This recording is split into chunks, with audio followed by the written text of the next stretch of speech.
Get your films on with the Blurs. Once an idea has taken hold of the brain, it's almost impossible to eradicate. Unpacking movies has never been more spot on, woke, fire, and just plain lit. They are lit all the time. So if you're unsure whether or not to plop down some cash for a film, check out the Blurs. When a man with a 45 meets a man with a rifle, the man with a pistol is a dead man. Rondo's got what plants crave. It's got electrolytes. You really only need to hang mean bastards. But mean bastards, you need to hang. Don't say you weren't warned. Ridiculous. Here's Brandon and Jeff. Hello, and welcome to episode 42 of the most ignorant film review podcast on earth, the Film Blurs. It's your motherfucking boy, Brandon Norwood, aka hero protagonist, aka the one and true father of Joe's kids. I had to slap up Joe. I went to another press screening for Fantastic Beasts, and I brought the whole family. Right. He tried stealing the kids back. He was in the burlap sap too. Everybody looking at him crazy. I had to go like this. I gave my 3 slaps and sent them back to the basement, locked up. Everybody, Dobby needs to know where his place is. Yeah, his fucking basement drawer. Yeah, you forgot he was a house elf, aka Papi Chulo. I just got a tree pregnant. A tree? They're gonna be a little baby ant running around saying, "I am Groot." I am Groot.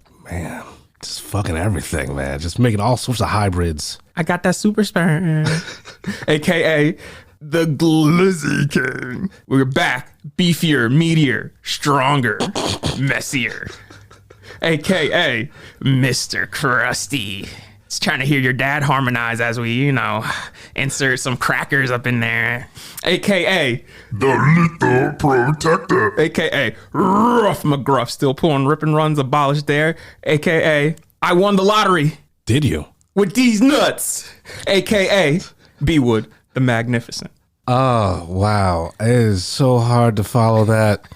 I am Jeff Stewart, a.k.a. Revengeman Button, a.k.a. Uncle Jeffrey, a.k.a. He Who Remains, a.k.a.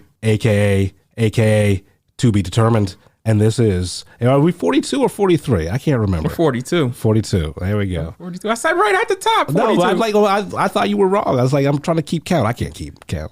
Episode 42, Film Blurs. Listen.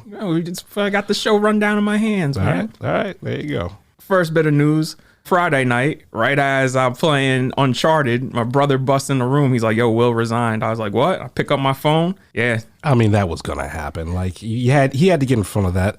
Like, better to resign and still save face than to fucking get kicked out. Who else has ever been kicked out of the academy? Oh, Harvey. What's that? Roman.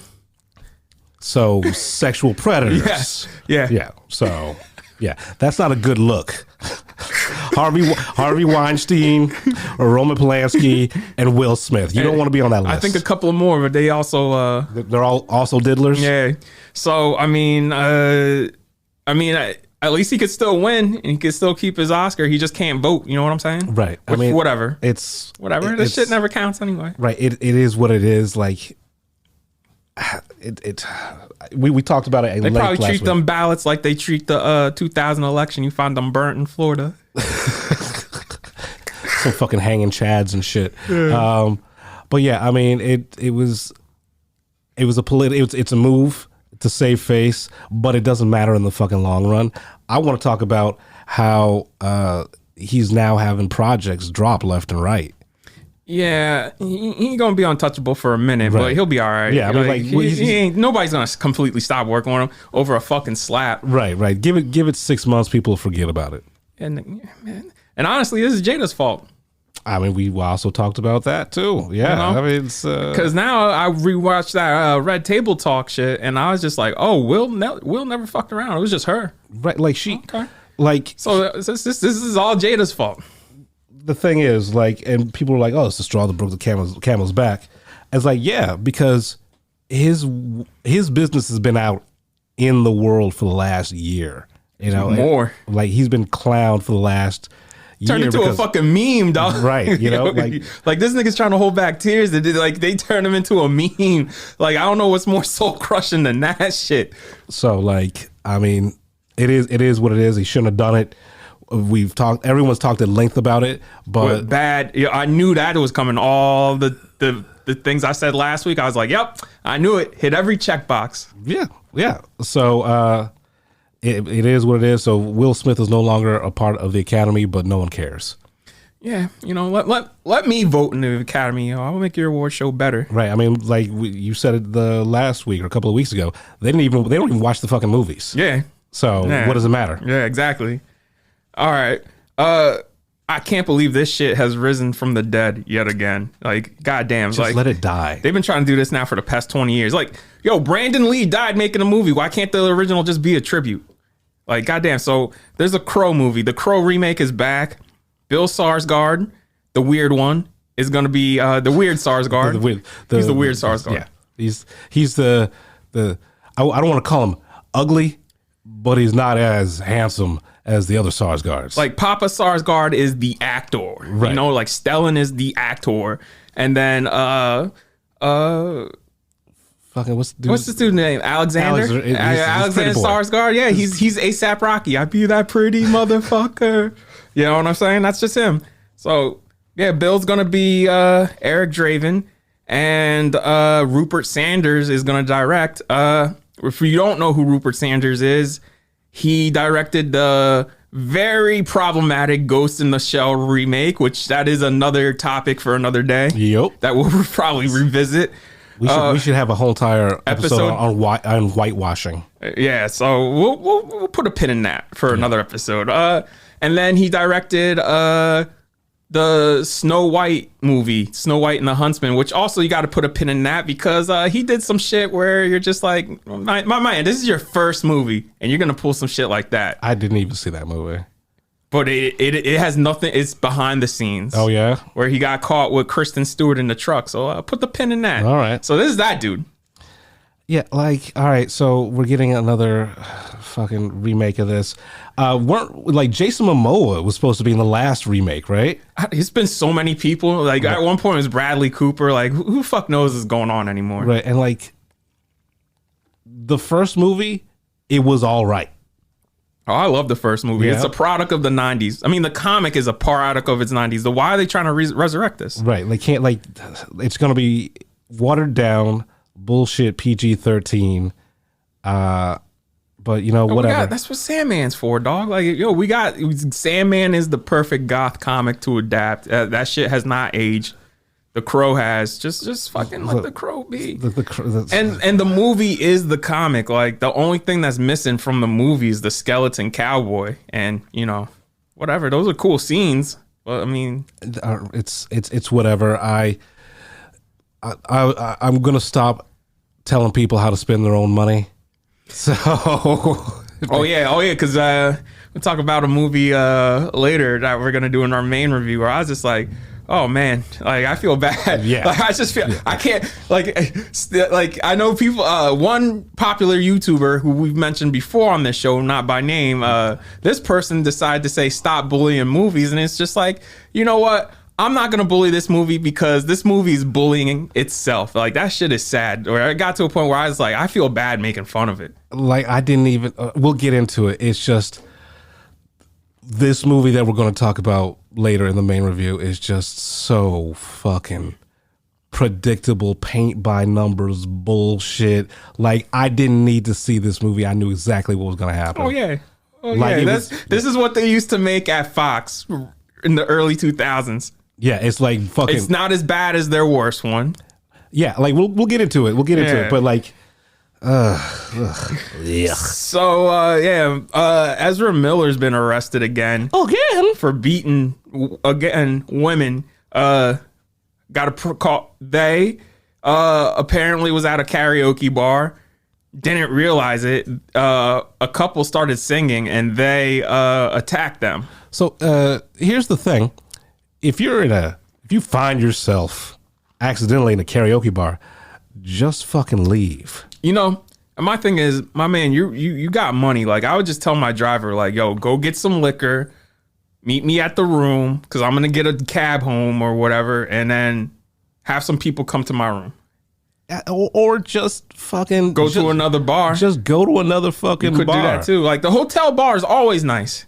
I've never not been to a bad hotel bar. Right? Like, make some friends. Do something. Fucking go on Tinder or something like that. Get a booty call. Go on Grindr. Whatever. It just don't beat bitches up because you're annoyed. I hate karaoke. I'm not gonna fucking punch someone just because they want to sing fucking Lady Gaga. I mean, Johnny Depp got replaced. I don't see why we can't replace him. Because no offense to Ezra Miller, like, yo, Johnny's more talented. So, like, I mean, as like we'll talk about that again. I mean, is he even gonna be in the other movies? I mean, we gotta get into that later. Yeah. All right. So, moving on from that, Robert Eggers said editing The Northman was extremely difficult due to studio interference. And as I was researching this last night, Robert was able to show Alfonso Cuarón, because Cuarón's been a big support in his career. Like, that's how The Witch got made, was like Cuarón was like, yo, you guys need to make this. Right. Cuarón saw the movie, like the movie's finished and everything, and he's just like, this movie is incredible. So it's that was the original cut. No, what they're putting out. Okay. So this movie must have been just next level if the cut he ain't happy with is great, because I've heard nothing but good things about the movie. Right. Like, my boy got to see it a couple of weeks ago. He's like, 2 dudes fight naked in a volcano with fucking swords, and I was just like, he's like, yeah, nigga. Yeah. He's like, you talk about you always want to see some crazy weird shit. He's like, you want to see some epic crazy weird shit. I was like, all right. Like, that's all you gotta tell me. Like, yo, I'll do that shit right now. I'll strip down right now, fight somebody with a sword naked inside a volcano. I don't give a fuck. Yeah, because I mean, that's bucket list shit right there. Yeah, hell yeah. And then you come out win. Who's ever gonna fuck with you? You killed somebody naked inside of a volcano With a sword. You know what I'm saying? Right, yeah. Fuck that. Yeah, I can't wait for this movie. End of the month. All right. Yeah. Oh man, Robert, I'm sorry you couldn't get the movie you want. And also to the producers, I don't know how you watch The Witch and The Lighthouse and thinking you're gonna get like a straight action epic. Yeah. Y'all, they thought they were getting Gladiator. I'm like, from this dude. But that's like when they got Ang Lee to do the Hulk. Yeah. You know, I was like, what the fuck did you expect? Hey man, did you see any of his other movies? That's what I'm. Yo, man, like. And the thing is, the budget was $60 million and it ballooned to 90 because of the COVID shit, because all the COVID protocols. Right. Well, yeah, they said this is the most realistic Viking movie ever made. All right. Fuck. And from the trailer, it looks like it has some like surreal ass sequences. Yeah, I'm like, looks like he hallucinating a Valkyrie at one point. From what I saw in the trailer is like, yeah, this went high on my list. Like, from me not knowing about it at all to seeing the trailer is like, oh yeah, this is opening weekend. Nah, man, I've been tracking it just because I love Robert Eggers. You know what I'm saying? Like those first, like I love The Witch, and then The Lighthouse came out of nowhere, because I remember right as The Lighthouse finished, he's like, yeah, I'm doing Nosferatu. And then The Lighthouse came, and I was like, oh shit. And I remember while he was talking about Nosferatu, he's like, yeah, after Nosferatu, I'm going to do this Viking epic. It's going to be cool. So the fact that we got this before Nosferatu, because I don't know why he's having trouble making a Nosferatu remake, but because he's about to do some weird shit. That's why. Listen, I cannot wait, because that shit's eventually going to get made. Like, I cannot wait to see that. I thought it was already like, I thought they were already like set. I thought they were in production. No, he said he's buckling down, and that's going to be his next movie. Okay. All right. I thought it was already like at least in pre. Yeah. Yeah. Also, I want to say this, at $90 million, like the budget ballooned that much, extra $30 million because of COVID and everything. At that point, y'all not gonna make your money. Even if this was a mainstream action movie, y'all ain't gonna make your money back on this shit. They might. It may be mainstream enough where it makes bank. I mean, if you look back to like Crouching Tiger, Hidden Dragon, like no one thought that was gonna be a fucking hit. A Chinese. That was before we became like really fucking retarded as a nation. Right. I mean, we fucking stupid, dog. Right, but like sometimes an art house film can make some money. So like, I'm hopefully. Oh, I'm just saying. Yeah. I mean, it'll at least make 90. Like, y'all should have known better. It'll make 90. Maybe.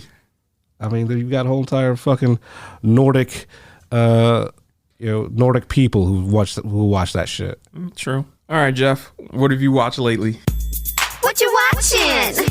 What you watching? I said, what you watching? What you watching? What are you watching? What have I been watching? All right. I'm going to start with something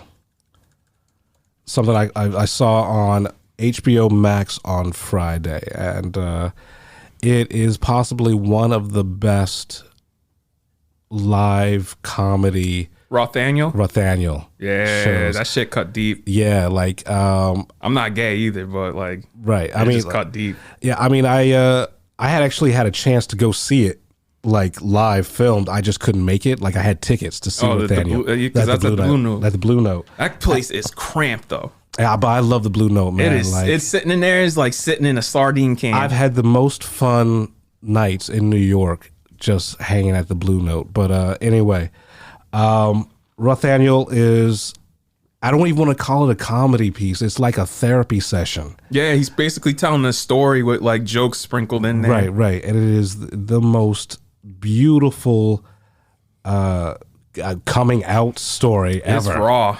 It is raw. It is real. I love how everything is just shot with like these the blue shadows and just close-ups of him having this fucking epiphany on stage. Yeah, shout out to Bo Burnham. Yeah, like I'm not even a big Bo Burnham fan, but as a director, he fucking killed this comedy special. It makes me want to watch Inside because I still haven't watched Inside. Yeah, and then neither have I because like the hype behind Inside was like, all right, whatever. All right, so I guess we'll put that part of next week's show. Yeah, we'll put that on next week's show.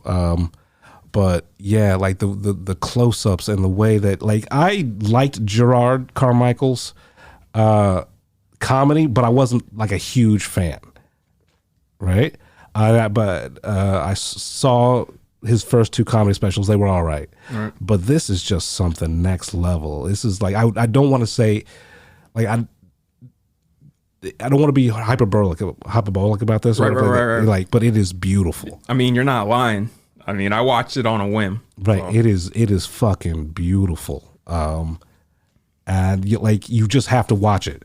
It is really this man just bearing his soul to an audience. Oh, and homie did a good job with SNL this weekend. Like I haven't watched it yet. The monologue was hilarious, and then there's the one skit. Yeah, you sent it to me, but I didn't watch it because I like watching the whole entire episode. All right, well, I'm telling you right now, after the home skit, the Home Shopping Network skit, that's it. Right, that's it. That's SNL for you. They give like 3 bangers in one episode, and the rest of it's like weird bullshit. Yeah. But yeah, so if you have a chance, if you have HBO Max, watch Rothaniel. It's not hilarious, but it is what. I mean, some of the jokes are though. Yeah, but like what you get, like what I expect from comedy, when you get a real comedian up there, like comedy and tragedy are like the same thing, you know. And this is it. This is. I mean, them shits wonderful. intersect, dog. Yeah. So, Rothaniel on HBO Max. After that, I revisited Blade 2. It turned 20 last week. Right, it turned 20 last week, and then the saw that opening day. Yeah, so did I. The article dropped explaining Harry Knowles' worst. Oh yeah! Fucking review. Oh my god! Like the only reason I wanted to watch this movie is because Harry Knowles, if you don't know from Ain't It Cool News, he wrote the most disgusting review of this movie. It was all just pretty much. I want to apologize to our female listeners before Jeff continues because this review, this don't speak to us. This speaks on Harry Knowles. So. Right. Like I'm not even because if you even Google it, that shit is even. I read that I was like, yo, what the fuck? Like, how did that even like get out there? But yeah, so the Harry Knowles review of the movie, it's glowing, but he describes the experience in sexual terms, like graphic sexual terms, like, oh, it's like a slow blowjob. Like it's her, you know, is Like the mouth of the vampire opening up is like the vagina, and I'm just like, Right. bro. It's like, bro. But he wrote a review about Heroes and was imagining how good sex must be with the cheerleader because you know how she heals, Right. So then she always stays a virgin. Like he wrote that in a review. I'm like, my nigga, how the fuck how does that pop into your mind, my guy? But also, how like, it's fine if it pops in your mind, but how do you write that? And then after you've written it, you look at it because you proofread it, and you're like, yeah, this is good. I'm going to put this out there for the world, right? As a reflection upon yourself, right? And then how did this dude have so much fucking power? Because he was the first, man. Oh, he was the first. First is worst, baby. First is worst. Oh, Jesus Christ. I mean, is this site around? Yeah, I mean, is it? I don't know. Exactly. So, I don't know. I think it's doing something. I know he's not a part of it. But at the same time, like the shit's irrelevant. He's irrelevant. So I mean, right. But yeah. So because I read this gross review, and Netflix was like, "Oh, we have all 3 Blades." I was like, "All right, let me watch Blade 2. Let me watch Blade 2." Why? Look. When Blade 2 first came out... Oh, I thought you said Blade Trinity. No, Blade 2. Okay. No, I thought you were going to say... I thought you said Blade... Because you said you watched Blade 2, and then I thought you were going to say, then I watched Blade Trinity. Oh, God, no. I watched Blade Trinity once. Yeah, same. I went opening day to see it in theaters, and I was with my boy, and we were waiting for my other friend to show up, and this dude that he knew came up. He's like, I think this is going to be the best one. I was just like, what?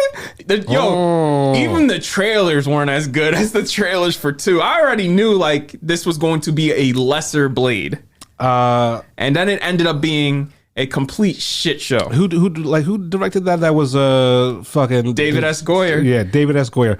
The fact that David S. Goyer had a career after Blade Trinity is a testament to whatever nude photos he has of whatever executives out there. Well, you know, Wesley Snipes, he was difficult on that movie because he didn't want him directing and he didn't like the script. Like, he straight up told the studios, like, yo, this script is ass. I don't want to make this movie. Right, yeah. I mean, and I get it. Like, because after, I loved Blade 2 when it first came out, you know?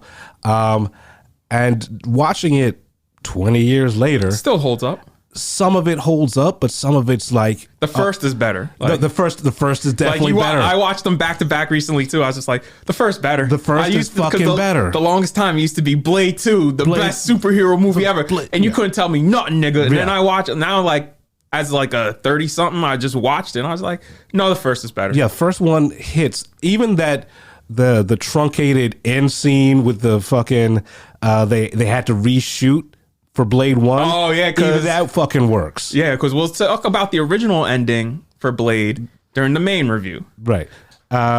So Blade 2, it some of it really works, but the acting is shoddy at best. Like it's Del Toro. It was Del Toro's early work, man. So. Right. And I think, you know, if Del Toro was allowed, if he had actually written it. Well, he said he heavily rewrote the script. Right. But if he had like his druthers, right, I think this would have been a classic. You know, I mean, think it's still great though. It's still fucking great. The action scenes, like Jared Nomak as the villain, is fucking great. The character design. You know who that character was supposed to be?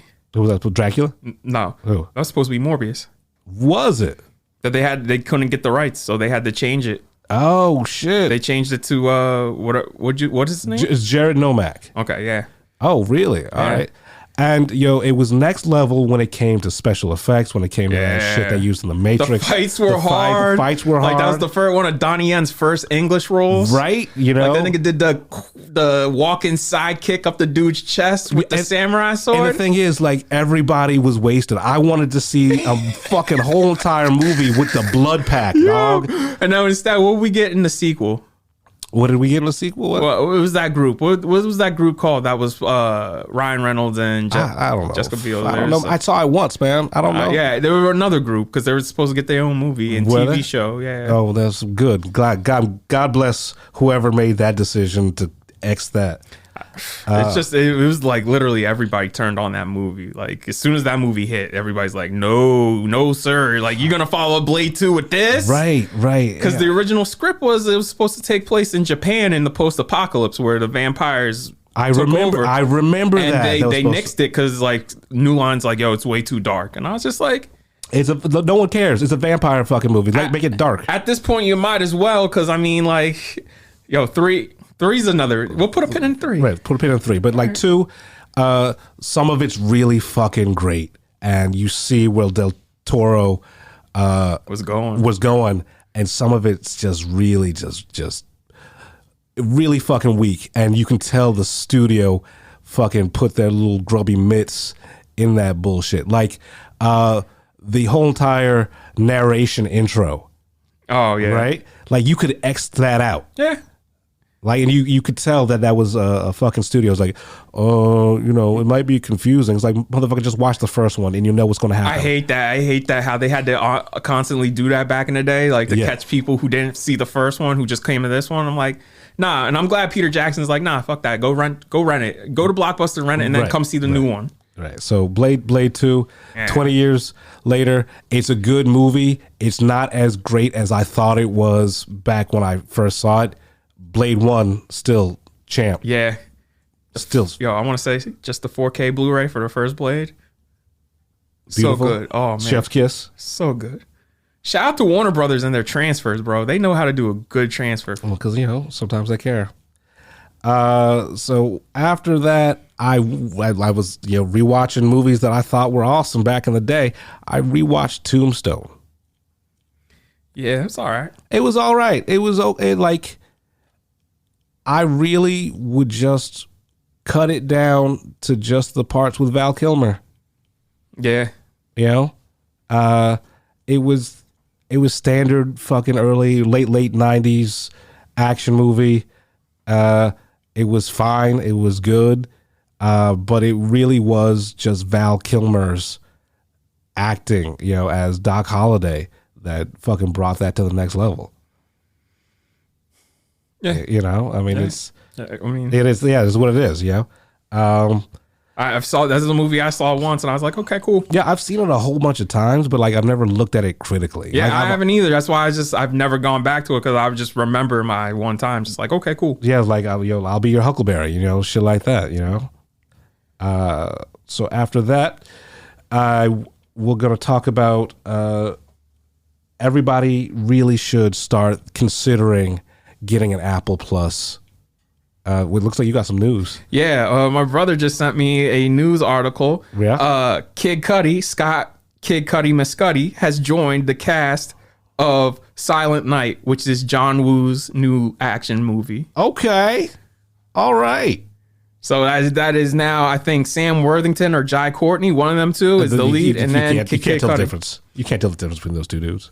Oh no, it's Joel Kinnaman. See, all three of those dudes are interchangeable. For those of you who don't know, it is currently in production in Mexico City, and it centers around Goldlock, a father on a mission to avenge his young son who was tragically caught in the crossfire of gang violence on Christmas Eve. I love a man on a mission. I love an avenge my dead kid movie. For fucking John Woo too. From John Woo. Oh man, all the doves and dual guns. Oh, that dude's gonna die by the end too. Of course, yeah, because heroic bloodshed. Yeah, John Woo. All right, so get back. I'm sorry. No problem. So everybody should fucking get Apple Plus, honestly, or like do what you got to do. I'm not gonna sanction you getting someone's login, but make it happen, because constantly they are hitting with these fucking shows. I started watching Slow Horses, which is based on a book, and it's a British show about disgraced MI5 agents who are all in this one department. Like, it's the shit department, right? Like, if you fuck up in the MI5 and they can't kill you or fire you, they put you in slaughterhouse, and that's where you are until you die, right? And it's about the slaughterhouse members kind of fucking forming up and actually going out there and doing a real mission, trying to save this kidnapped victim's life. And it's a fucking 2 episodes in. I really enjoy it, but I really enjoy British spy dramas. Like the Brits do 2 things really well when it comes to TV: cops and spies.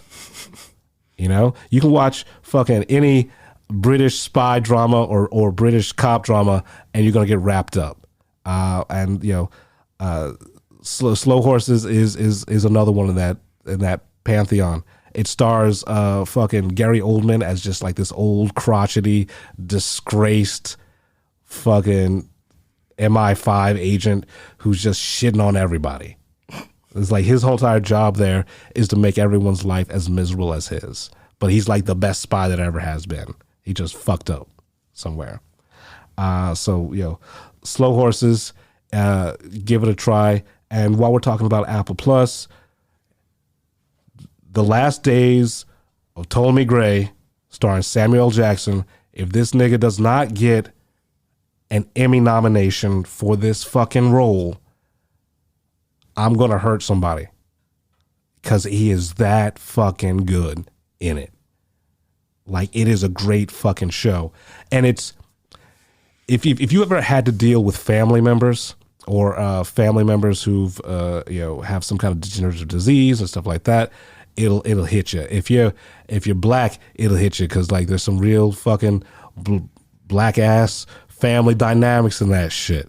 It's hilarious. Too bad we couldn't see that motherfucker get his Oscar. Yeah, well, you know, just like everything, goddamn. Just like everything, yeah. You know, see all the dumb shit, we can't get the good shit. Yeah, right. So do yourself a favor. Since you didn't get a chance to see Samuel Jackson get his fucking Oscar, watch The Last Days of Ptolemy Gray. All right, ain't that some shit? That's some. I had forgotten. Like, oh yeah, because of all the bullshit, all of these fucking milestones and like triumphs that appeared that night, no one's even talking about. No one fucking cares about. It's just like, it's all about this fucking. Yo, that wasn't even televised. It wasn't even fucking televised. They're like, yo, come get it the night before and we'll have a dinner for you. I'll be like, nah, motherfucker, I'm going up on stage and you hand that shit to me. Right? How do you not televise Samuel L. motherfucking Jackson? Word, because you know he probably gave the best speech in the world when he got that Oscar. Because the dude's been acting for like 40 goddamn years. Yeah, and they said all of Hollywood was at that dinner. Right. Because, I mean, why wouldn't they be? The award show's the very next night. What the fuck else they got to do? So they fucked up on that. Yeah. What else have I been watching? All right, on HBO Max, there's a show called Chad. What the fuck is that? Chad is in line with Rami. It's about a adolescent Persian boy trying to navigate, you know, American culture. The one thing about this is that the dude Chad, you know, the kid, is played by a woman. So that's the hook, right? It's sort of like on that Pen 15 thing, where it's like revisionist, where like Pen 15, like you expect to, like you've got these 20 to 30-year-old women playing, you know, 14-year-old girls. Yeah, I watched the first episode. I was like, not for me. Yeah, I mean, Pen 15 is all right. It's what it is. It got canceled. I know people are pissed about that. No, did it get canceled? Well, it wasn't for me, but I could see how it would be for some people. That's why I wasn't mad. I was like, no. Yeah. So Chad is played by the creator, who's also a woman, and Chad's an asshole. I mean, like he's motherfucking named Chad. Right? Yeah. Like he's like, and it's, you hate this kid, and you watch it just to see him fuck up, and like to see him like fail at trying to, like, instead of embracing his culture, embracing his friends, like trying to whitewash himself. And he's just an asshole throughout the whole entire thing. I watched the whole entire season in one sitting. They're half-hour episodes. And I can't tell if I really like this show or not, because I hate the character. It's like young Larry David, but without the charm. Oh, man. That's like, what's the name of that shit? Adam Project, where like you didn't like the kid because he was Ryan Reynolds without right. what makes Ryan Reynolds Ryan Reynolds. Right, yeah. So you just wanted to punch him the whole time. You just wanted to punch this kid the whole entire time. But it's funny. It's a funny show. It's well acted. But I don't know. I want to see where it goes for a second season if it gets a second season. Fair enough. But yeah. So give your your mileage may vary on this fucking thing. But yeah, watch the first episode because the first episode is kind of fucking hilarious. All right. After that, we're gonna go into so we watched X, a couple of weeks ago, and then I decided to watch the Netflix Chainsaw Massacre. You just call it Fede. Put the blame right at Fede. That's his fault. Fede. So I'm on this whole entire kick where I'm just gonna watch all of the sequels to the original Texas Chainsaw Massacre, and eventually I'm gonna rank them from worst to worst because none of them are good. I like 2. I haven't seen 2. All right. But 2 has Dennis Hopper. Texas Chainsaw 3D. Oh damn! Is that the one with Trey Songz? That's and they the way play with his Trey- own yeah, songs yeah. in the fucking Yeah. movie? I was like, yo, are they punking me right now? They playing his own songs in this movie, man. son. This is bad. Yes. But like it's a different type of bad. Like the Netflix Texas Chainsaw was bad because it was just like it was skillfully shot. It just had no fucking soul.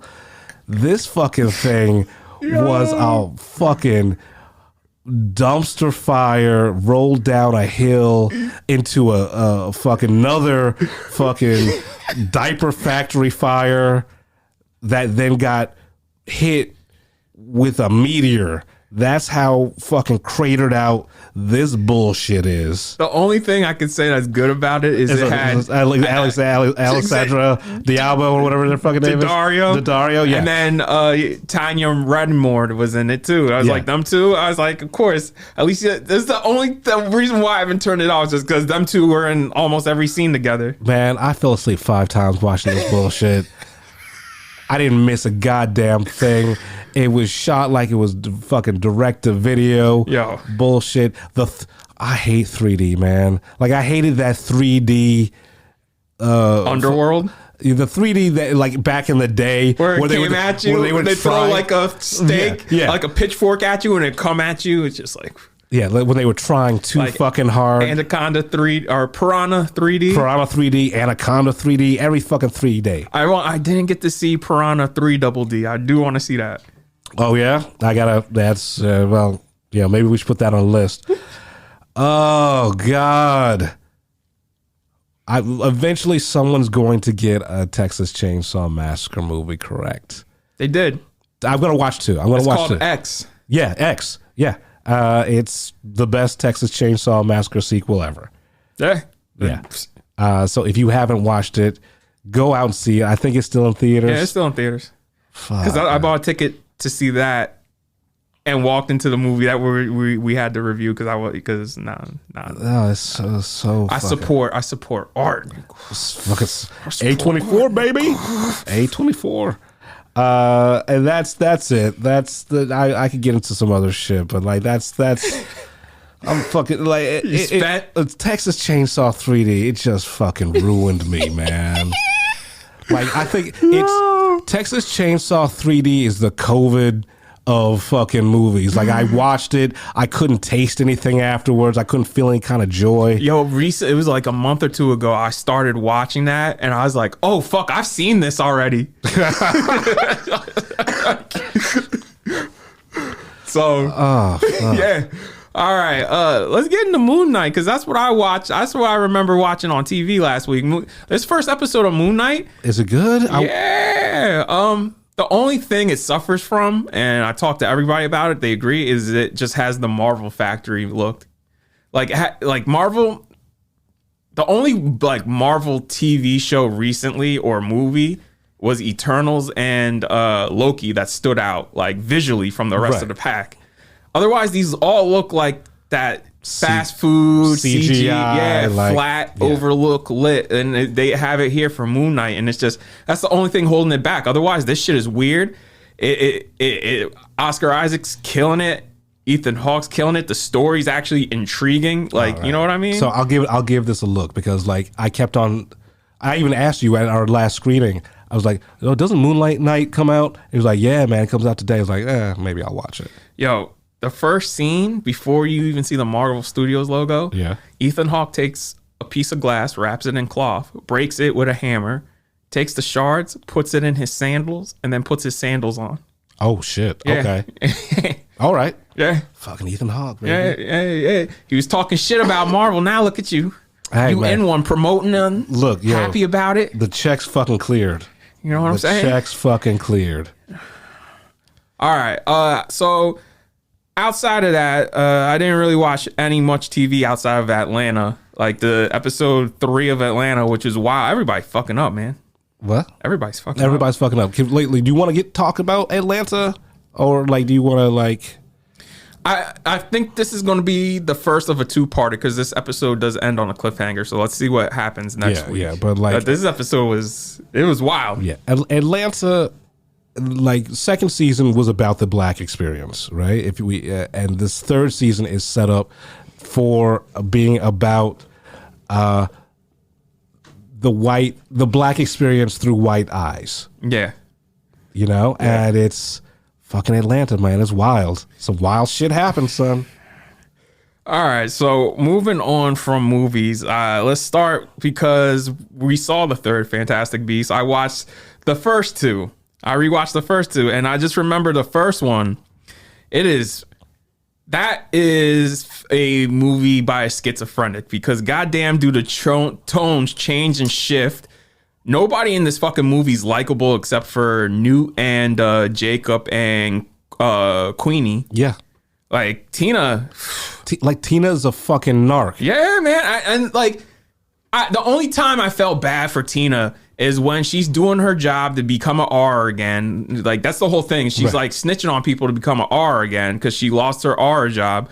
And like, she goes to the president. It's like, hey, there's been a wizard running around with magical creatures. She's like, wait, there was a wizard running around with magical creatures and you knew about this and you didn't tell me? And I'm like, bitch, just 20 minutes ago, she tried to tell you and you're like, yo, get the fuck out of my face. I don't want to see you. Yeah. How is she the president of anything? And then in the second movie, she fucking loses Grindelwald. Yeah. You know what I'm saying? I'm like, how is this bitch president? She sucks. She sucks. And like I said, when I rewatched them, those movies feel like I'm missing something.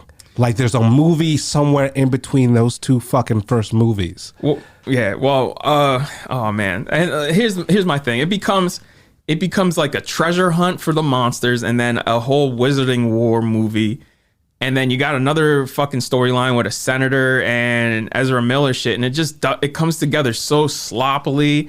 It is not pretty to look at. The action is uninspired. Like, Jesus Christ. And then the second one, I've never enjoyed a movie before where it is narratively inert and nothing happens. Like, this is the first movie I was like, oh, that was good, but fuck me if it advanced the plot at all. We'll talk about this in our main review. I'm here for the magic. I'm not here for the story because there is no fucking but in the third one, yes. In the third one, yes. But like in these first 2 movies, I just like to see wands and and you know what, man? I was like, this one is more brighter. It's still a little dark. Like, they get brighter as they go on. He started using color in the second one. I was just like, this should have been the first fucking movie. Because if that was the first movie, I would have been like, okay, you know what I mean? I see where we're going. Maybe shouldn't call it Fantastic Beasts. Should be called like the War with Grindelwald. But still, that second movie is your first movie because I mean, it's there. And you know what? At least the action sequences in that one were better. Like, it has that fucking crazy ass dragon tiger. I was like, I want to ride that motherfucker. If that shit was real, I'd take over the world with that motherfucker. Yeah, like I have never, like, with these Fantastic Beasts series, I've never liked a movie that I should dislike so much. And that's the thing. I got so pissed because I watched them back to back, like one night, one the second night. And I got so pissed at the beginning of the second one where Newt's like, yeah, I went to New York because I was on a mission with Dumbledore. I'm like, wait a minute, motherfucker. I was like, where did that come from? Wait, I was like, Yep. hold the fuck on. I was like, you just went to New York because you wanted some fucking magical eggs right, for this creature. When the fuck were you on a mission for Dumbledore? I was like, JK, why are you having a zoologist be a fucking like master tactician? Like, this shit makes no sense. Because they just she was just shoehorning stuff in, and that's my biggest problem with this series. It's shoehorning in fucking like backstory and like connections. It's retconning its own shit because like Dumbledore, they flash back to 1950 in one of the first two Harry Potters. Right. He's a little younger, but he still looks like old ass Dumbledore. This takes place in 1940 and he looks like Jude Law. I'm like, what the fuck is going on? Yeah, I mean, like I said, this is this it's a mess. It's a mess, but I love it. I shouldn't, because it's a mess. You know, and like, I don't know why Grindelwald went undercover in the first movie. I was like, there's no need for him to go undercover. That was my biggest fucking complaint of that movie. I was just like, wait, why are you undercover? And how did Newt figure out that he was Grindelwald? I was like, wait, what the fuck? That first movie is made by a total schizophrenic. And like, all right, this is going to kind of come into our third review. Here's the thing. If you're going to get rid of Johnny Depp, why don't you just fucking bring back Colin Farrell? They did. They tried. He was busy. Oh. Yeah, that's why I was pissed. I was like, yo, y'all should have figured this shit out much, much sooner than you did. Right. And you probably could have got him back. Honestly, I don't even know why Johnny Depp was Grindelwald in the first place. Why couldn't it just be It could have just been Colin Farrell. Yeah. Just put a little different makeup on him. Yeah, it's... Yeah, man, that shit is insane to me. Like, this whole fucking at least I could say 2's entertaining. Like, I've never been entertained by a movie that did nothing to the overall story. It's crazy. It's fucking magic. It's crazy. I was just like, damn, man, damn. All right, so after watching those two, after our screening, I went to go see Everything Everywhere All at Once. It's the second film by the Daniels. We talked about it on the show before. It is 2 hours and 20 minutes. It does not need to be that long. It could be a nice 2 hours. I don't know why the fuck, like, halfway through that movie, it felt like we were repeating shit. Okay. You know what I mean? And I will say this. I like it, but this comes as a warning of caution to some of our viewers. This shit is fucking weird. And I mean, like, we talk about how shit's weird. No, this shit is like even weird for me, where I'm just like, wow, what? This shit is just zany. Like, zany for no reason. I love that shit, though. Imagine Spike Jonze forgot to do his Adderall and just did a whole bunch of cocaine. And that's this type of movie where you're just like, bro, what? Pause for a second. Like, there came a point in the movie where I'm just like, yo, everybody just take a breath. Like, god damn. Like, the shit is insane.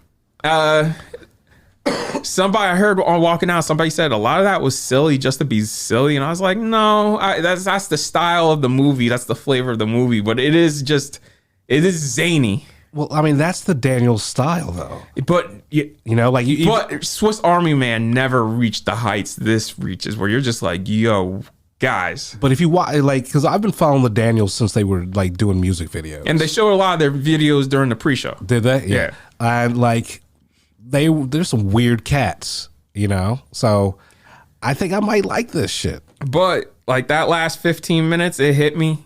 I was just like, damn, you heard everybody in the theater crying. I almost got there, but it didn't get me that far. But I was just like, okay, it's good. I like it. It's good. I just don't love it like everybody else. Okay, fair enough. It's cool. I saw it.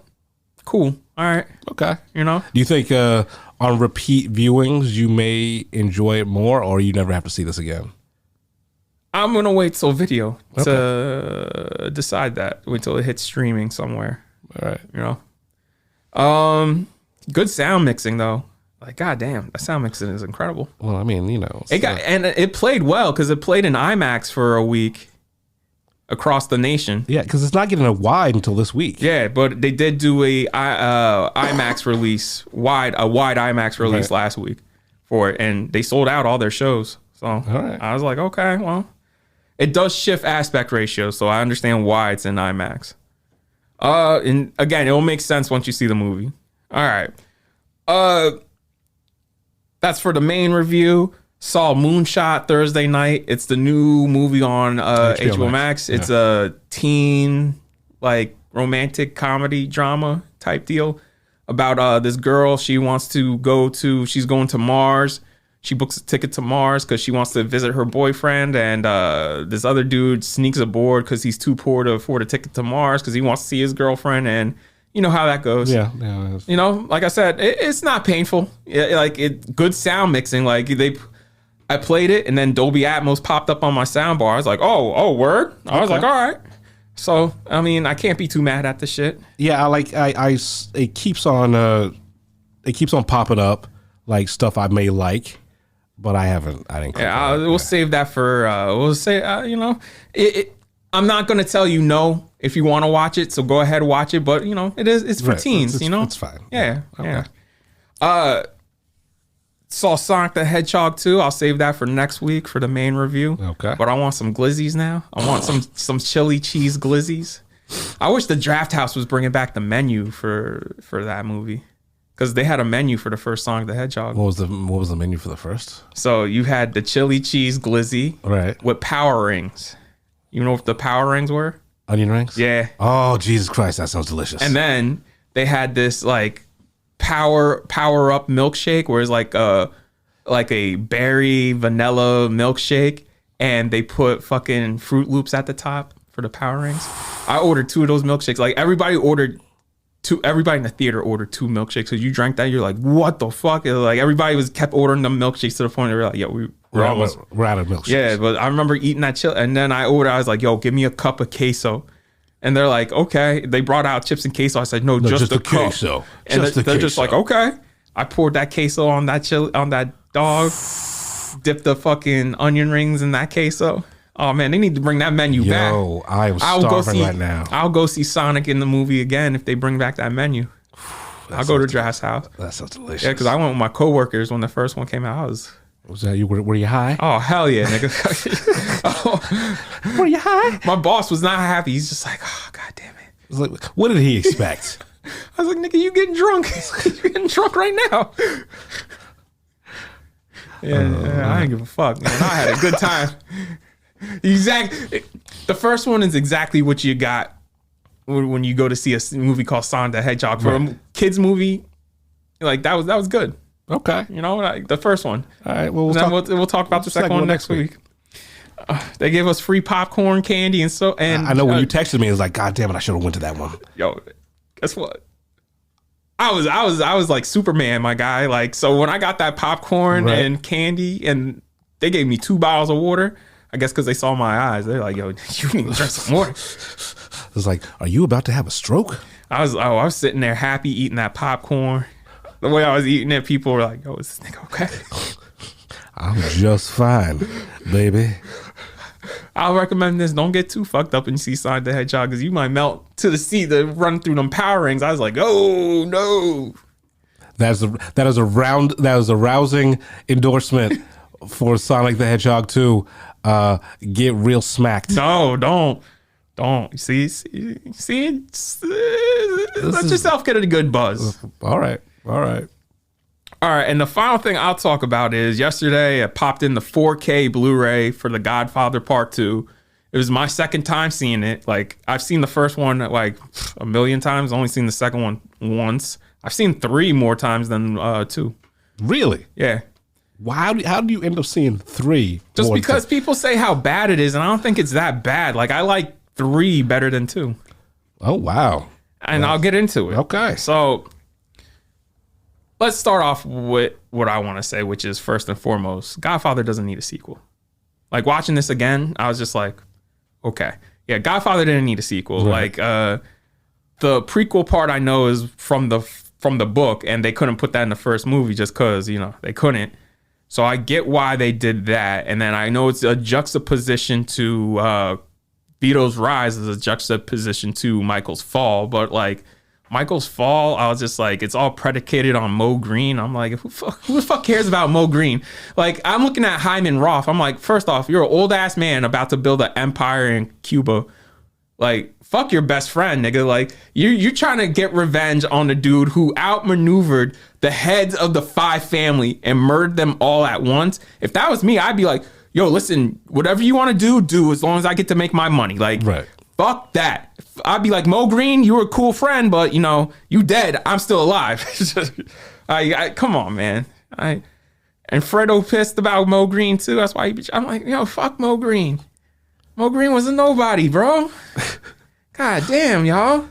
Like, I'm just sitting there like, oh, okay. And then, like, Kay's giving Michael a hard time. I understand about the fucking drive-by shooting. That shit's crazy. Like, I get why you be wilding out about that. But then she's getting on him like, you told me in 5 years we'll be out of organized crime. It's been 7 years, Michael. I'm like, bitch, you cannot wash your hands clean that quickly. Like, if the motherfucker's trying.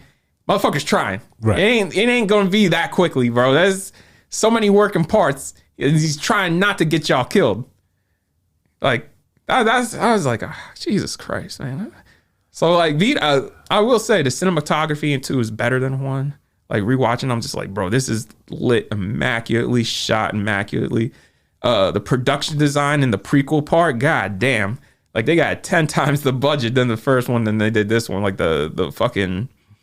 It felt like an epic, you know what I mean? I mean, it is an epic, but it just felt like an epic. And I mean, again, it's just... It feels long. I've always said 3.5 hours. And I was just like, bro, this could have been... You feel all 3.5 hours. And I feel like it could have been... for the story it was telling, it could have been much, much shorter, especially since the first Godfather is much more narratively complex than the second one. You know what I mean? Right. Like, you need to be that long. Like, we hit the intermission, and my brother stopped and looked at me. He's like, what the fuck? And I was like, yeah. Bro. And we paused it. We had to go take a piss. He got a drink. I got a drink. I hit my pen again. I was like, shit. All right, let's finish this motherfucker. God damn. We hit play. We saw we still had like 2 hours left. We like, god damn. Like, the first one flies by, and that motherfucker's 3 hours. This is only 30 minutes longer, and it feels like... Yeah. I mean, I've always felt that way about The Godfather 2. It's just like, okay. Yeah. It's good. Okay. It's good. It's a good movie, but it's just not. It's not 1. Like, when people tell me they like it better than 1, I'm just like, sure. Yeah, some people like pickles. Some people like cucumbers better pickled. Yeah, man. I was just like, no, sure. There's just, it's too much in 1 that just makes it what it is. And you watch this, you're just like, sure. And the thing is, you mentioned 3. I've only seen 3 once, and I can't remember hating it as much as everyone else. Yeah, because it's not a bad movie. It's just following up 2 really legendary movies. So when it's not legendary, and Sofia Coppola is not as bad as people made her out to be. I was like, yo, she I think I'm gonna revisit 3. Yeah, because I told Trey we'll watch 2. I have 3 versions of because the box set comes with every version of 3. Right. How many versions are there? 3. But like, what are the versions? Like, so you got the theatrical cut, the 1991 cut, which is 15 minutes longer, and then Coda. And Coda just came out last year. Okay. So it's completely different. He cuts out. He basically recontextualized the entire third movie. That's why he changed the name from The Godfather Part 3 to The Godfather Coda. All right. I think I'm gonna watch Coda then. Yeah, I told Trey we'll watch the 1991 version and then we'll watch Coda. But we're gonna, after 2, we're like, yo, we'll save that. We'll put that push that a little further down because damn, I felt the same way. I was just like, oh, like I remember watching the first one like viscerally having a reaction, just be like, fuck. And then I remember viscerally watching the second one, just be like, oh, okay, you know. And then you watch 3 and you're just like, wait, something's wrong here. I was like, wait, y'all gave. I was like, yeah, 2's a good movie. I'm not saying it's a bad movie. I'll never. It's far from a bad movie, but it's just. It's not. Yeah, if people saying better than 1, sure, guy. Sure, okay, that's your opinion. Yeah. Sure. All right, fair enough. Yeah. I like. Maybe I should go back and watch all 3 again. Because it's been a minute since I've watched The Godfathers. I'll tell you what. Again, if you have a 4K Blu-ray player and a home theater system, because we watched it on the big TV, with the home theater system, like the sound mixing. Oh my God. Now I gotta watch it on my sound bar. Like the sound mixing is incredible, bro. And like I'm telling you, these restorations are next level. And Coppola probably had like his hands in all, the like, Coppola, the restoration is all him. Yeah. So him like, and he got it approved by Gordon Willis before Gordon Willis passed. So they got it as close as to what it can originally look like as best. It just, man, these 4Ks, I'm so glad I got it. So, all right. Let's move into trailer talk. Roll camera and action. It's time for some trailer talk. All right. We have to talk about this because this is going to be like one of the biggest movies of the summer. We're probably not going to review this because, I mean, fuck, I'm tired of this shit.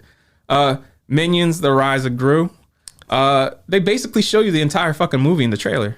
I have never seen any of the Despicable Me's or the Minion movies. Oh. The trailer looked fine to me. It looked like what I would expect. It looks like something that shared custody dad takes the kids to on his weekend. Yeah, it's a Joe movie. Yeah, it's a Joe movie. It's a Steve movie. It's like tell your mom I'm a good guy, right? Yeah, I miss her. How's her new boyfriend? Tell her I miss her. I'll see you in 2 weeks, kids. Yeah, that's pretty much The Rise of Gru. That's what it is. It's weekend dad movie. I really love the first Despicable Me, and then Illumination just lost all of its soul after that because every movie they put out has been fucking soulless. You could tell it's just like, oh, let's make some money. Let's make some money. It's it's like a money printing machine. Yeah, it's just like, all right, another Despicable Me. Let's put some more toys out. And that's the thing. We're getting Despicable Me 4 either next year or the year after. And I'm just like, this shit is never going to end. No, why? Why would it? It makes money. Fucking goddamn, man. Watch the trailer. You've seen the whole movie. Like, I just play that trailer on loop and be like, kids, this is the movie. Yeah, it looks like what it is. It looks, and it's just sad because we do review kids movies and you see how good they can be and how they could be so much more, and then you get Illumination and you just look at them like, damn, bro, should we get you like mentally checked out just to make sure? Like, no, man, like hey, can't knock anyone's hustle. They're making money. So they sold their souls. It's fine. God damn, man. Dude, like, try, dog. Like, why not try? Like I said, man, like it literally opening weekend for this movie, you will just see nothing but just fucking divorced dads standing in line. You think this is $1 billion? $1 billion? Yeah. Global, yeah. Yeah, I was thinking that too. too. Globally. Yeah. Yeah, so everybody prepare yourselves for that heartbreak when that happens. Yeah. Oh yeah, it was definitely fucking, and that's just fucking theaters, man. You're not even talking about merchandising. It's like, oh, this one's got a new hat. That's why they did Cars 2 and Cars 3. Because the toy sold. It's like, Dad, give me that fucking Minion. It's got a new hat. Yo, it's wearing glasses. Yo, man, I hate how we manipulate kids, bro. We'll repaint the same action figure 5 times and resell it. It's just not kids, man. It's adults too. Adults who buy toys. It's like, oh, this one's a variant. It's got a blue streak. Like, but I fall for that shit too. It's like, well, this one's a little different. It's a little different. I gotta get that one. It's a 1 of 2. I gotta get it. I gotta get it.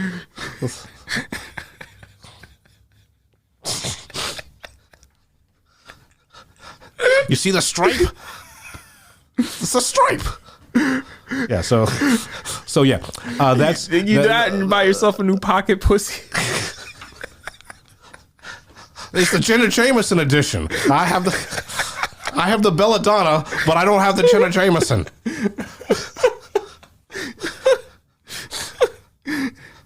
This one attaches to the wall. That's Joe's apartment, bro. Just nothing but pocket pussy. nothing but limited edition action figures. Various fleshlights. This is the Exotica edition. It's signed. This one glows in the dark.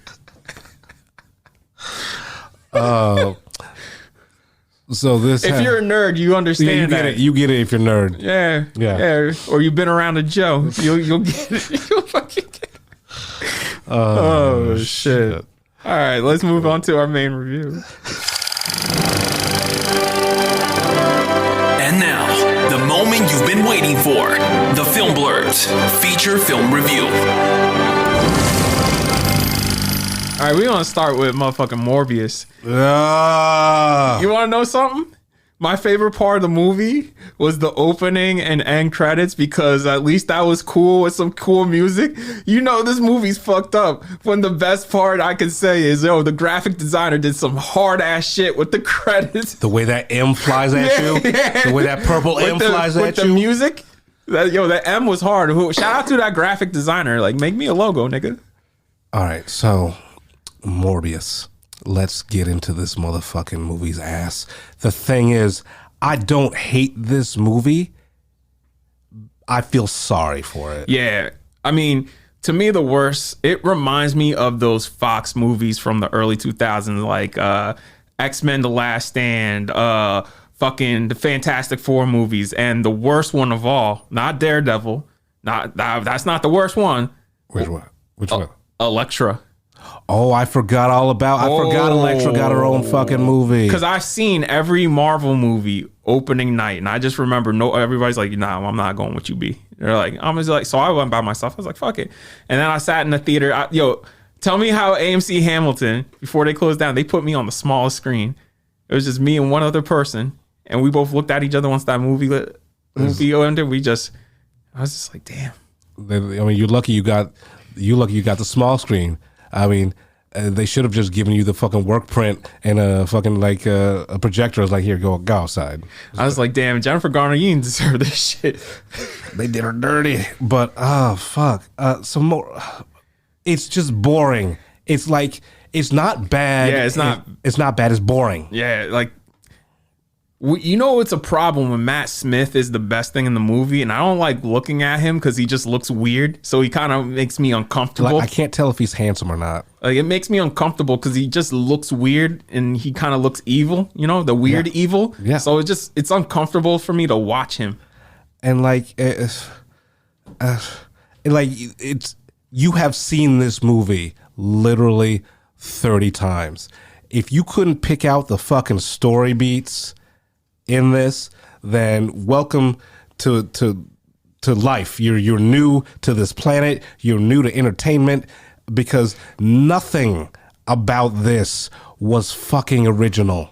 Yo, Tyrese had Big Joe vibes in this movie. I didn't bad realize. for him. Why was Tyrese in this? I don't know. He was awful. His partner was awful. Yo, I was like, don't put this motherfucker in anything else ever again. Oh, Jesus Christ. And the action was all CGI. Yo, it was shot in close up and then with speed ramping. I was like, bro, even Zack Snyder stopped using that shit. I was like, what the fuck are you doing? The best part of this movie is fucking Morbius vision. When he would fly, I like those trails that he had. And when he used echolocation. I could only say, good thing I could say is at least he looked like exactly like from the comics at the very end of the movie when he's fighting Matt Smith. I was like, oh, okay. Like, I knew this movie was going to be a piece of shit when they had a bunch of kids making fun of a bunch of sick kids. I was like, no kids do that shit. Right. Like, kids are assholes, definitely, but they don't do that shit. Like, no kid has enough time to stand outside the window of a hospital and make fun of fucking sick kids in their school uniforms, and the nun of the fucking schools they're ushering in the other kids. I was like, that nun would be beating the shit out of these kids. Like that's how that. Yeah, I was just like, yo, come on. I was like, what are y'all like? Y'all straight writing fucking stereotypes from the 80s, dog. And like the fucking his bat friends at the end. Yeah. I'm ruining this movie for you. I don't fuck. Spoiler alert. Spoiler fucking alert. When he uses bat power to fucking fight Matt Smith. Yo, I hope Avi and Matt Tolmach and AV Pascal stop producing movies. this is... And like Jared Leto wasn't bad. Yeah, I'm saying he might be the best part of this motherfucker, which is sad. Right? Like, can we give Jared Leto, like, he really wants a comic book movie. He really wants to be good in one of these comic book movies. Yeah, I felt bad, man. Because like he was like I felt bad. I was just like, bro, this he like, needs to be good. You're too good for this movie. Like, yo, you should save this for like a Blade movie, dog. Like that's fucking sad. And then how they fucking, I love how now Far From Home, right? No Way Home. Whatever the incident with Doctor Strange is now going to be used throughout the Sonyverse to trade out fucking characters. It makes no fucking sense because that spell was to displace people who know Peter and like remember Peter, right? And back into their universes, not just push them into another universe right. randomly. So for Vulture to just show up in jail, I was like, Michael Keaton, man, you should have said no, my guy. Like, I know you cashing out. My man, you about to play Batman again. You don't need to do this shit. And like do this shit twice. Like they show his version of the snap where he appears. Yeah. And which makes no fucking sense. Yeah. And then like, oh, so he just he's gonna meet up with Morbius in the middle of the desert, and they're gonna obviously it's the fucking Wish.com version of the Sinister Six. It's gonna be fucking Vulture, Morbius. Craven's gonna be in there. What kind of fucking B team? My dude, how the fuck did he get all of his Vulture shit? Because that shit was destroyed in another universe, and that was made from Chitauri technology from when the Chitauri invaded New York. Yeah. So if you snap him into this new universe, right, he shouldn't be able to do any of that shit, right? Yeah, and he shouldn't be able to build it that quick. He built that shit overnight. Yeah, and it's so fucking. It's not bad. It's not a bad movie. I didn't hate myself for watching it. It was just boring. I wish it were bad and weird, like fucking Venom. At least Venom was weird. See, I made sure to do this. I made sure I bought a ticket for X and then walked into this one. And I walked in, and mind you, this is the 4:00 show on Thursday. I look around. I was like, oh man, ooh boy. I was like, if this is opening weekend, I can only imagine how it's gonna do against Ambulance and Sonic this weekend, or next weekend, Fantastic Beasts. I was like, yo, you guys are dead. It's gonna get eaten. Yeah, you're dead. And Batman's still in theaters. Like, y'all made your money this weekend. Like, y'all made close to 40 million, and that's it. This movie is a red box. Has movie. A C+ cinema score, so even people didn't like it. Yeah. So like, yeah, it's. And I feel bad for it because it could have been interesting, but they literally dusted off a script from like 2005 and scratched out whatever character was and just wrote Morbius. Yeah, just because they needed to make the shit to retain the rights, even though they're putting out Spider-Verse movies. So there's no need to make this shit. Yeah. So Morbius, if there's nothing else to watch, I don't condemn. I don't like doing this, but I'm gonna tell y'all to do this. Just torrent it. It's fucking torrent it. I mean, shit. I mean, if I'm saying do that shit, you know, it's bad. Yeah, it's not, and it's. I wish I could get that time back, because I've seen this fucking movie before. It's the early 2000s action script, dog. Comic book action script. It's like this is Daredevil. This is Fantastic Four. This is Ghost Rider. It's all them shits. Even Ghost Rider was better than this, man. No. At least you had Johnny. At least you had fucking Nicolas Cage. At least you had Nicolas Cage. All right, let's get into Fantastic Beasts. The Secrets of Dumbledore. So. This is still a remnant of Kevin. WB's rebuilding like Germany after World War II and World War I. Yeah, I mean that dude did so much damage. There's this, every film that comes out of WB seems like an apology from the Kevin from the Kevin era. Yeah, so they course corrected here. Steve Knowles was a co-writer on this, and it fucking shows, because this actually. Even though it's not much, it actually does move the plot forward some. The characters are actually written like characters. They got fucking rid of Tina. because everybody got sick of that bitch. Yeah. And here's my thing about this movie. Yes, Tina's not dead. Just so y'all know. Yeah. The story it does move forward. The larger narrative of the Fantastic Beasts. Yeah, that's what moves forward. Right, that's what moves forward. This movie in itself, it feels like just setups for set pieces. Yeah, and I'm not mad at that because like I love fucking the Wizarding World. I love that magic shit, and that's why I like this one because it felt like the magic was back. At least it felt magical at times where I was just like, oh, okay, this is what I remembered I liked. Right, like.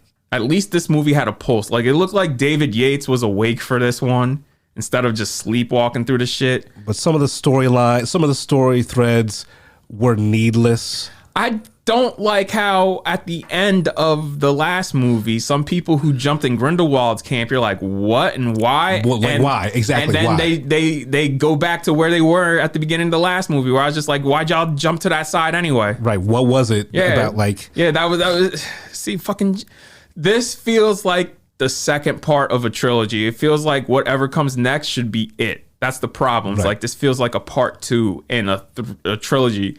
And the sad part is we still have 2 more movies after this. And that's my problem with this whole entire series.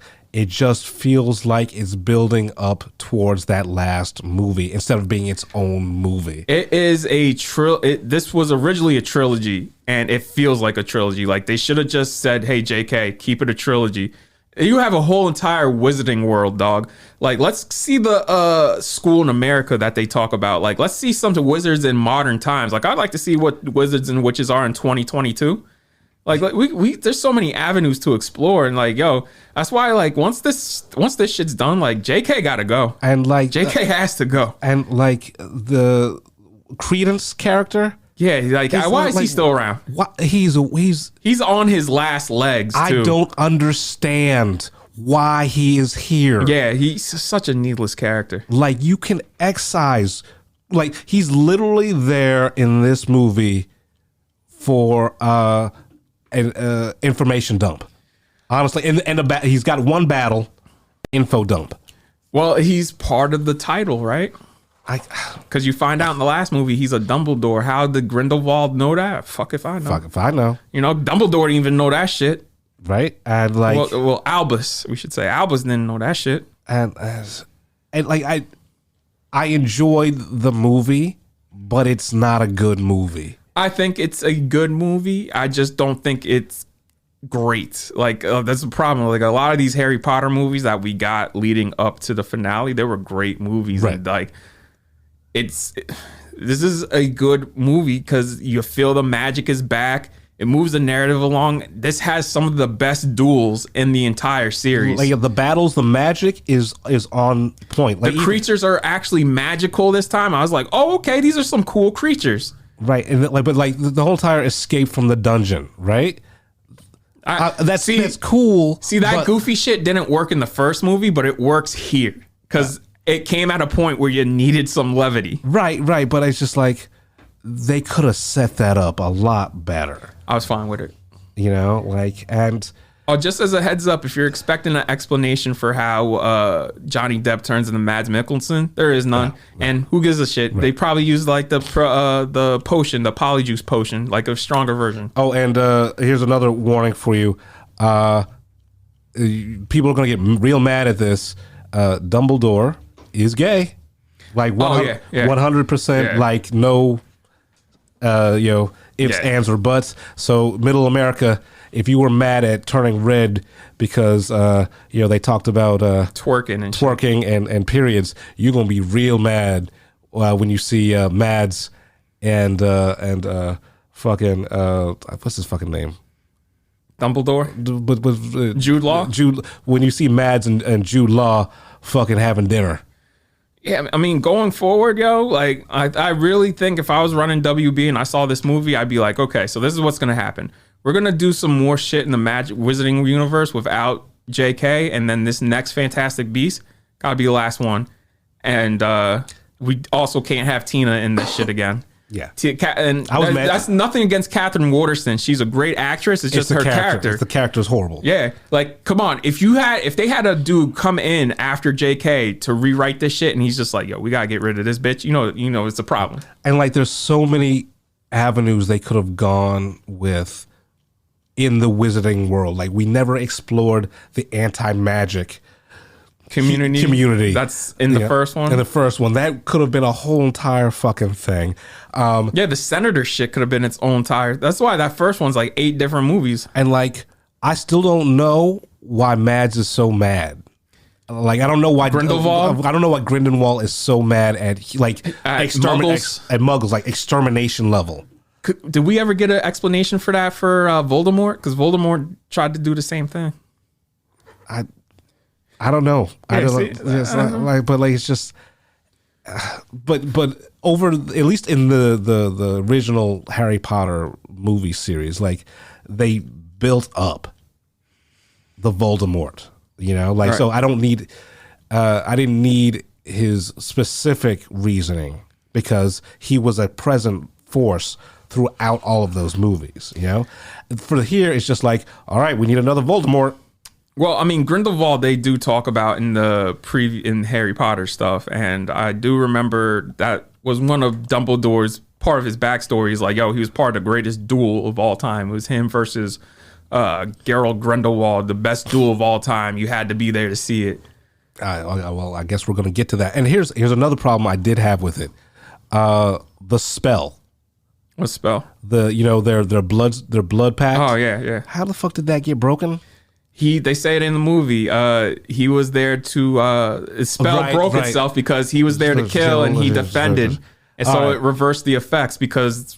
Okay. Yeah. So all right. Yeah. All right. It's all magic, man. Like, at least the magic in this one's explained. You know what I mean? Like, I didn't have a problem with anything in this. Like, it's like also shout out to Jessica Williams because she's in this. And they gotta stop introducing characters like this because they do it for 2 characters. Jessica Williams' character, who she should just be American and not British, because no offense to her British accent sucks, but she's playing the character great and her acting's great besides the accent. And then Bunty was only in one scene in the last movie too, and now all of a sudden she's like a big part of it. Like, they gotta stop doing that shit. And like, I did not like the black dude. What was his name? I know who you're talking about. Dumas. Yeah. His whole entire storyline in this movie, it was misdirect. Because they explain that. They explain like, yo, Grindelwald can see the future. That's why we're doing misdirect. It was a misdirect. But like, it wasn't really misdirected. I mean, it was because, you know. They could have done I get what they're trying to do. That's one ball he has to keep juggling because he didn't fully trust him. Right. So it's also trying to keep him off his toes. Yeah. I mean, like, I enjoyed the movie on a visceral level because I enjoy magic and shit like that. And it was much more fun and it moved. This one is the longest one and it didn't feel like the longest one. Like those first 2, especially the first one, just felt long. And this one's the longest one and moves pretty quickly. Right. But like, they got to do better. They got to do better. It's just because like, yo, the next one should honestly be the last one. I just can't believe there's going to be 2 more of these motherfuckers. Yeah, I don't. What are they gonna do? Like, I don't. Like, the next one has to be the war against Grindelwald. Like, I don't see how there's gonna be another one.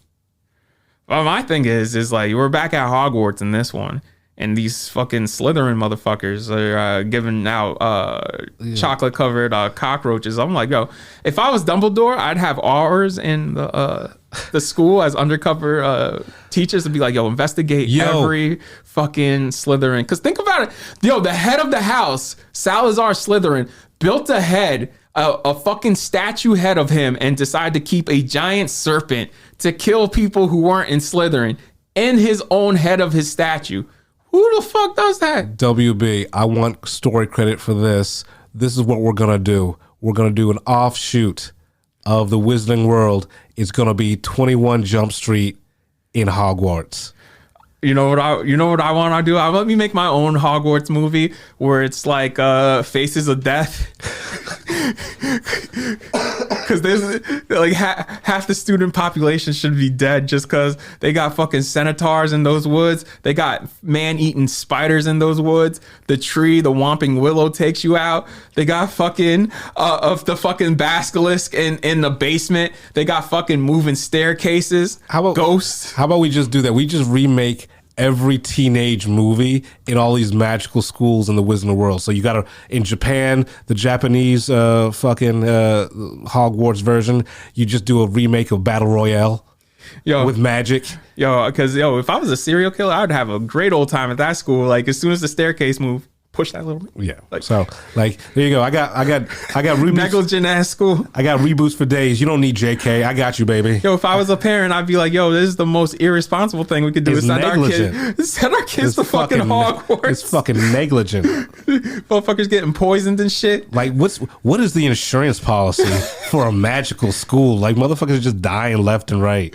How the fuck are you gonna send your kid to a school that has man-eating spiders and fucking centaurs? Like the centaurs alone, I'd be like, nah, son, they fucking legendary warriors. So the school is really good, but there is a 10% mortality rate if you send your kid here, but we do give you a 10% discount if your kid dies. Every kid should come out of that school hard. Like that school is like a prison. You should come out that shit like tattooed up. Everybody doing fucking burpees on the broomsticks and shit. You come out, you see motherfuckers doing pull-ups, floating in the air. I'd be like, what? It's fucking just teardrop tattoos. Like that's where if you want to become an aura, you should go to that school because the auras are basically the police in the witching world. For you guys who don't know, right? Newt. Remember when Newt was talking about Tina at the beginning, explaining why he wasn't there? Like that nigga looked like he was about to cream his pants. I'm like, bro, calm down. Right. Yeah. He's just like, she's the best. I'm like, bro, take a breath before you gotta change pants, man. Like I felt bad for him, homie. I wanted to go in and be like, yo, bro, let me calm you down real quick. Calm down before you. And then they can meet up at the end, and he's just like, they both kind of just like they're both very awkward. Yeah, I'm just like, yo, y'all gotta go to the bathroom real quick and just get it done. Just get it done. Smash and get it over. Yeah, get it done because we can get this out of the way and have this storyline progress too. So that way they see each other, just be like, all right, we'll see you later. I love you. Bye. Yeah, my man's literally about to cream himself. Yeah, no, he was real excited. Yeah. I was like, calm down, my guy. All right, so that has been our review of the fucking Fantastic Beasts. Yeah, see it, man. If you're a Harry Potter fan, you finally get a good one of these. Right. It should not be called Fantastic Beasts. It should be called like fucking, I don't know, The War with Grindelwald or some shit. Even though the opening was dark as fuck. Like, I was like, is Newt dead? Right. I like the beginning. I was like, it's like, this is where we're going with it. All right, cool. Like, also, why didn't they kill him? I don't know. Like, there should have been poachers. Like, why are there no magical animal poachers? But that's what the series should be. The series should be like Newt protecting rare, mystical, magical creatures against like these crazy wizards. Yeah. That could be the whole fucking series. Yeah, well, and then Jacob should be leading the series about the war against Grindelwald. There you go. You know? Not I don't know why this is the same fucking series, to be honest with you. At least the beast figure into the fucking plot this time, actually. So watch it. It's like I said, I'm not going to say it's a great movie, but I enjoyed it. All right, well, that's episode 42. We're the Film Blurs. I'm Brandon Norwood, and I'm the motherfucking protagonist. I'm the protagonist. I'm Jeff Stewart, a.k.a. He Who Remains. Don't come at us. It's just fucking movies. You've been listening to the Film Blurs podcast. Man, I just love what you guys do, man. I never miss an episode. It's the best. It's my favorite podcast. Follow Jeff on IG on MindFireXL and Brandon on Twitter at BJN Tweets.